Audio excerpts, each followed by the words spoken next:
The experience of how we take in movies is always changing. From small family-run theaters to Cineplex chains, video stores, then mail-in rentals, and now streaming subscriptions. While many directors are now championing a return to theaters, in the early 2000s, two directors wanted a return to the bygone era of pulpy double features, even if it resulted in their greatest failures. Before this reel goes missing, make sure you're subscribed in order to stay up to date on all our latest videos. Released in 2007, Grindhouse was the collective idea of indie darlings Quentin Tarantino and Robert Rodriguez. Tarantino had burst onto the scene with his heist film that never showed the actual heist, Reservoir Dogs, and subsequently followed with award-winning and crowd-pleasing films like Pulp FIctuion and Jackie Brown. God damn, Jimmy! Rodriguez had made many waves as a one-man army, releasing El Mariachi, shot for an estimated $7,000, and then a book titled Rebel Without a Crew, chronicling the experience of the independent film that would become a franchise, with Desperado and Once Upon a Time in Mexico. The two had a knack for taking the familiar, a heist or a character on a mission of vengeance, and giving it a unique spin like showing the aftermath of the heist as the main point of tension, or an unlikely musician with a guitar case full of weapons. They also each had a love for old pulp and B-movies. Part of the charm of Tarantino and Rodriguez was their ability to take what some would call schlock influences and repurposing them through a modern lens. Their instincts and adoration were on full display when the two worked on 1996's From Dusk Till Dawn. Directed by Rodriguez from a script written by Tarantino, the film starts as a straight-laced thriller. Two criminal brothers on the run kidnap a family in an RV in order to sneak across the border to Mexico. Okay, Ramblers,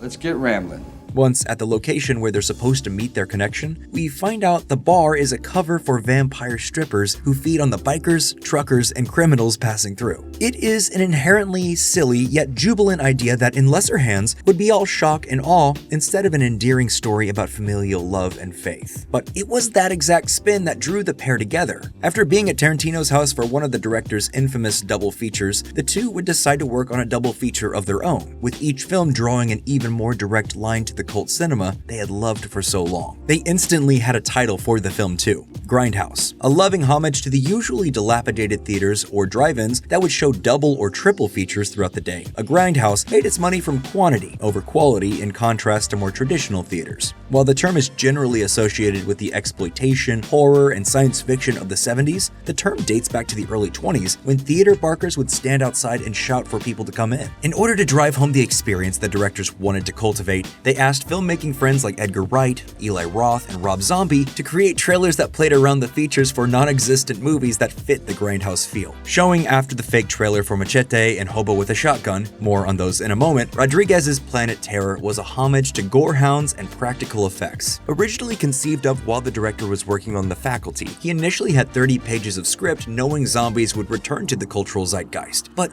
it wasn't until he approached the movie as a grindhouse feature that the full idea clicked into place. Planet Terror is a straightforward zombie B-movie more in line with Troma or Cannon films, complete with a go-go dancer as its final girl archetype and a mild-mannered record driver who is inferred to be a high-ranking government agent as its two leads. The movie follows the aforementioned go-go dancer, Cherry Darling, played by Rose McGowan, who falls in with a group of survivors after a biochemical weapon turns the denizens of a small Texas town into zombie-like creatures. People often use the term camp in regards to films or media they consider over the top, but there's something more in the concept than just excess. Speaking about what the term means, drag queen RuPaul said of camp, "You have to be able to see the facade of life." I'm gonna get philosophical up in here. Do it. You have to be able to see the absurdity of life from outside of yourself. And under that definition, Planet Terror is without a doubt pure camp. While on its surface it seems like a simple celebration of gore and practical special effects mixed with CGI, there's a mocking of how we engage with movies. From the stilted dialogue and purposely bad delivery from extremely talented actors like McGowan and Freddy Rodriguez, Planet Terror wants you to know it's in on the joke. There are two helicopters, big enough to take all of us. Who can fly? One of the most telling scenes is when the characters Cherry and El Rey reunite and begin making love. As the scene intensifies, the frame begins to stutter before dissolving to white. After a lost reel sign, we're thrown in mid-action as the barbecue restaurant the heroes have gathered in is set ablaze with the sheriff fatally wounded and the building under siege. We're given a lot of backhanded information about exposition dumps, plot, and character reveals, but Planet Terror, the Grindhouse feature, isn't as much concerned with those as much as it wants to show us the absurdity of it all. However, that level of meta does not carry over to the second feature, Tarantino's extremely sincere Death Proof. The movie itself is split into two halves, each tied together by a central villain, Stuntman Mike. And who the hell is Stuntman Mike? He's Stuntman.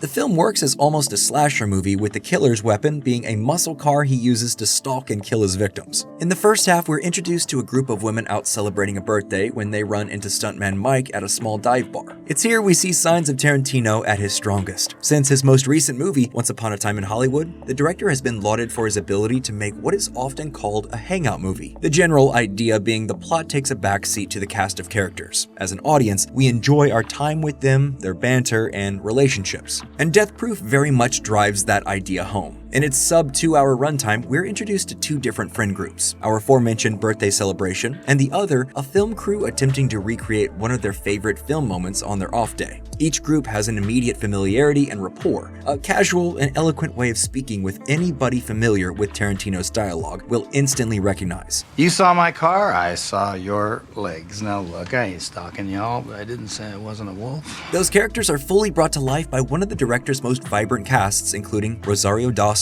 Kurt Russell, Tracy Toms, and introduces the world to stunt woman and actor Zoe Bell. Death Proof is as much a love letter to stunts as it is to the pulp and B movies of Grindhouse theaters. In a modern landscape that celebrates the practical stunt work of films like John Wick, The Raid, or The Fall Guy, Death Proof was ahead of its time in not just celebrating stunt work, but also in subverting the tough guy villain.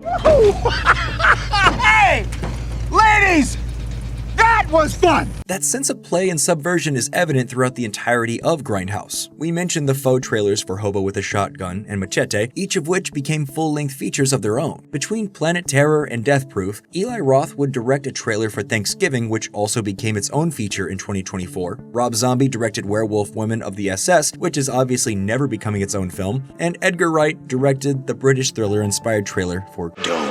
While Don't never became a movie on its own, the 70s thriller aesthetic would carry over to Wright's Last Night in Soho years later. Despite positive buzz and a lot of marketing, people simply did not show up to see Grindhouse in theaters. Making only $11.5 million against the reported $53 million budget, the film is considered Tarantino's only flop. Even the director considers it his worst movie, telling The Hollywood Reporter, "Death Proof has got to be the worst movie I ever make." And for a left-handed movie, that wasn't so bad, alright? So if that's the worst I ever get, I'm good. Maybe it was the shtick of it all. The computer-generated burnt film and missing reels that come across like pre-distressed denim jeans. It could also be that asking an audience to sit in a theater for 4 hours, including real trailers and fake trailers, was too big and confusing of a plea. Or it could just be the disparity between Rodriguez's ode to camp and Tarantino's celebration of stunt perfection. The fact remains, though, that beneath the bravado and commitment to a dining experience, the two directors were bound and determined to celebrate an experience many are too young to remember or have been part of at all. Going to a chain theater or megaplex can often feel like attending church. Its pristine concession stands and perfectly lit walkways feels like a time to be on your best behavior and follow the rules of the theater. But old grindhouses and even drive-ins feel like following an ancient pagan into the woods, a whisper of adventure, and the unknown on their breath that promises what you see out here